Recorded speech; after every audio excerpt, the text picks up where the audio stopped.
Players usually face their quests and explore complex adventures filled with various storylines unfolding and fighting their opponents to the end of the game. One game I played particularly displays the best of how to handle complex political conflict turned into war. That is Suikoden V.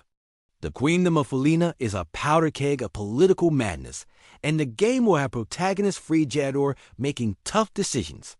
In this case, the game doesn't revolve around just beating the opposing faction or nation. This one is about understanding the balance of power and how the concept of loyalty functions. Suikoden V displays Falena, which is ruled by, you guessed it, a queen. Arstad is the official ruler, while the Senate holds significant power in the decisions laid out for the nation. As the game unfolds, we learn and experience that the Senate is corrupt. The most powerful factions, Godwins and Barrows, work their people in the Senate to follow their own political agenda. This is the spark that lights the fuse to political chaos in the Queendom and the game's story. The Senate is just a puppet of two leaders, Gizel Godwin and Salim Barrows. Their respective sons, Gizel and Urim, follow their dad's path of fame and fortune in their own respective ways. Daughter Lucretia of Barrows, however, will join Freyjadour's army as she sees things in her own point of view. Not only nations are being drawn apart, so are families at the heart of antagonism. Freyjadour, the reluctant leader. Freyjadour is the prince of Queen Arstad and commander of the Queen's Knights, Farid. Sister Limslea is destined for her role as queen in the future. And the prince is just what he is, a prince. Freyjadour doesn't seek power out of any form of emotion. He's content and just lives out his life. He is not a born leader and thus has to grow in his role as the game moves forward. He is constantly pressured with dilemmas on power and loyalty. Does he trust the people most close to him or make risky decisions that could betray him? Who can he find advised with that will aid him in his quest against Barrows and Godwin? Lucretia Merces, chief military strategist. The advisor of renowned military strategist Lucretia Merces is also something he cannot count on fully.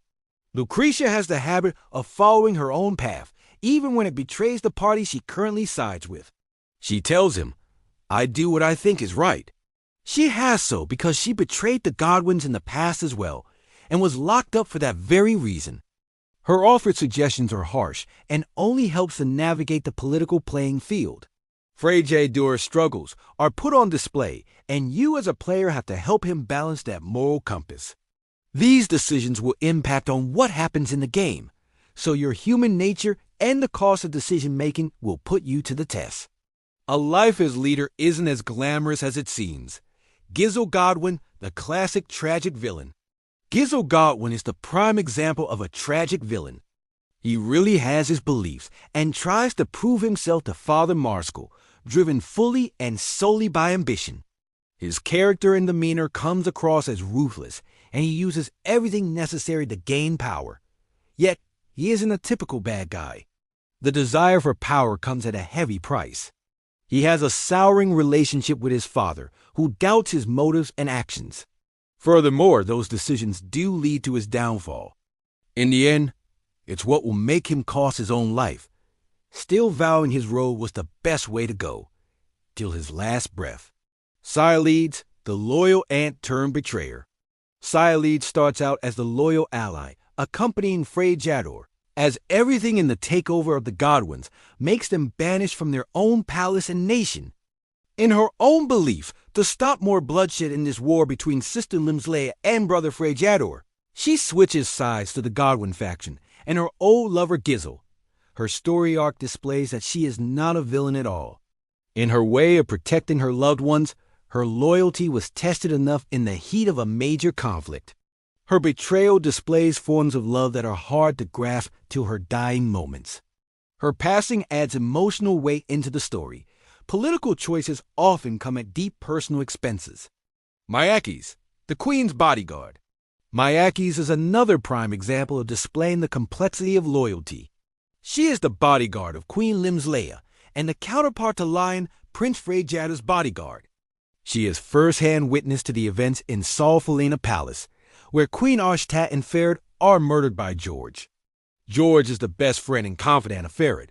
Only after having doubts on what exactly had happened, she joins the prince's cause until coming across George. She confronts him and only at a later stage found out the motives behind George's actions. She did not know that it was the request that Ferret had placed if things turned sour. Mayakis gives you a strong reminder that loyalty is not black and white. The people you trust the most do not always have your best interests at heart. These moral gray areas is what makes Suikoden V so interesting. Arms and Island Nations Federation. Exploitative or diplomatic. Arms, on the brink of Barrow's territory, is watching closely on the War of the Sunroom. When they notice Godwin is on the winning end, they backed him with armed forces.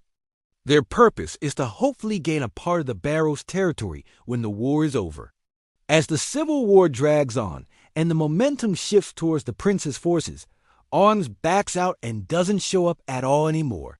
Political alliances can shift that easily just based on momentum. The Island Nations Federation, founded by the events in Suikoden IV, stays neutral throughout this conflict. Admiral Scald Egan does, however, send her daughter Bernadette as envoy, considering he was very close to Ferret, being his father. This means another Anne of Freyjadour will join his side, but this time till the end. He wants to protect his grandson in this pointless war while not being able to do anything in his position. In this story, the best bet for the relatively new Island Nations Federation is to stay out of harm's way. It does raise questions. Where do you stay on the sidelines, or where do you intervene? Suikoden V is not just about defeating the Barrows or the Godwins. This game displays the price of earning, maintaining, and losing leadership. It is about the complexities of the concept called loyalty and the consequences of wielding power by force. All decisions you make as Freyjadour have lasting and far-reaching effects. You have to live with these just like any real-world leader would. What makes it stand out is how it takes these political themes and make them an integral part of the main story. You don't just do side quests to recruit characters or defeat bosses to level up. You are going to learn to understand the cost of war, power, betrayal, and loyalty. In this way, Suikoden V is one of the standout examples how RPGs can learn you more on the dynamics of politics. Dynamics shift at every turn, and the end result is affected by every decision made. My advice for you, with your next step, in games or in real life, think wisely before you act. Your life can change at every turning point, so make the most of it.